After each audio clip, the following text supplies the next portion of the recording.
Maraming mga kapatid na pagkakaroon mo sa pagkain ng bigay ay tumugad ang pagpalakas ng pananampalataya, ang pagkitay ng pag-asa at pagpahanap ng pag-ibig. Matutunan naman namin gamahin ang tulong at palalapit sa tunay na pagkain ng ibigay buhay. Upang kami makapagunahan sa bawat salita na namumutawi sa ibig. Sa pamagitan ng Jesucristo kasama ng Espiritu Santo, magpasawalang hanggan. Amen. Magsibuo kayo sa dali. Pamaalala ko sa darating na Sabado ay ang aming pilgrimage o Visita Iglesia para sa station ng Baykasal na gagawin po namin sa Tanda.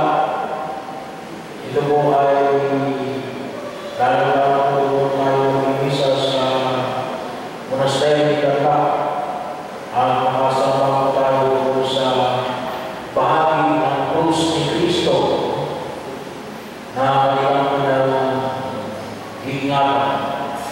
So bahagi po ng aming programa na tayo natulungan upang lalo makapagnilay. So dito po tayo, itong simbahan na pupuntahan natin.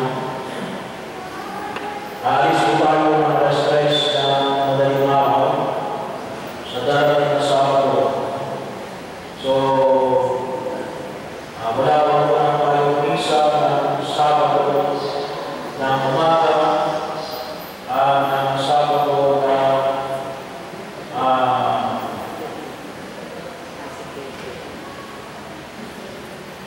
Sabado na umaga at Sabado na gabi. Huwag po na kami na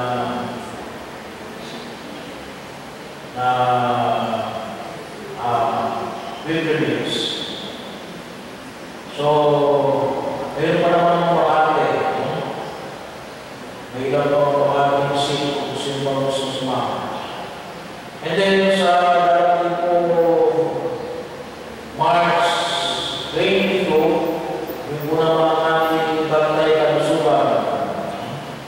Doon sa mga naglalais na ang pangalagahan ng kanilang katawan ay meron tayo na alcohol test, blood test.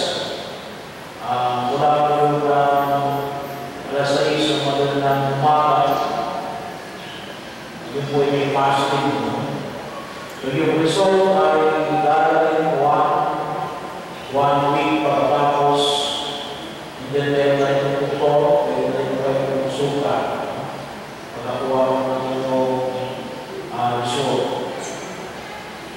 And then sa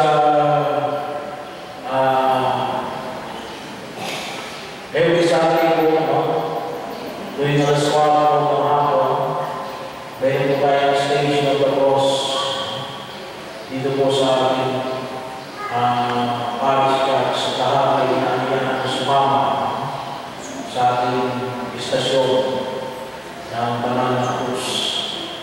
Mamaya po alas 4 sa pauunang ng 1 week at kayo.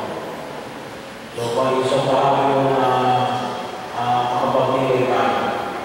Yung aming nakulong, ito po yung mga nabigay sa lingkong ito. God's family 2,000, Lazaro family 2,000, Anonymous 1,000, total of 5,000. From the previous balance, 19,042 pesos and 71 centavos equals 79,000 equals 84,042 pesos and 71 centavos.